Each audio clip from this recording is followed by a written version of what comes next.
Thank you, George, I thank you. I am going to take a minute and ask David why he's waving at me. Well, I just wanted to say that Ken had asked me to evaluate his speech. Apparently it wasn't on the agenda, so I'll just throw that back to you as a general evaluator, whether you'd like to still include that in the meeting or let it go. Michael? Sure, he did it. Let's do it. Absolutely. Okay.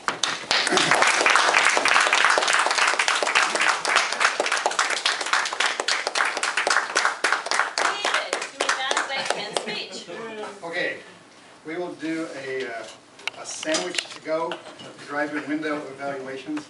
Thank you. I was having a moment of evaluator interruptus there, so I feel better.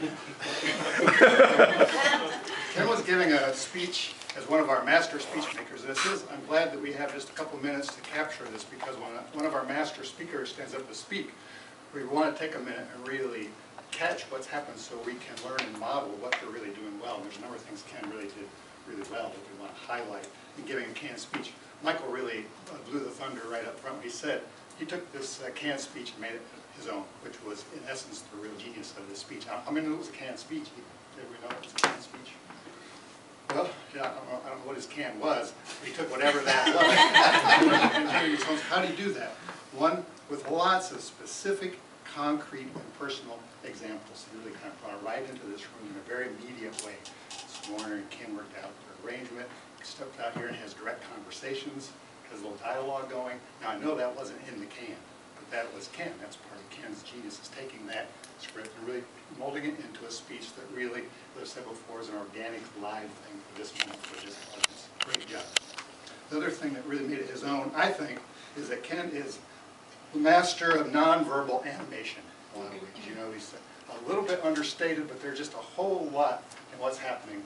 What we're going to say, I've discovered in Toastmasters and paying attention, is one step, but there's a whole journey after that. And that really is how we say it. That's really where the action is. And that's where to pay attention to Ken, I think, because Ken has a real way, a kind of gift of what I would call a conversational speech.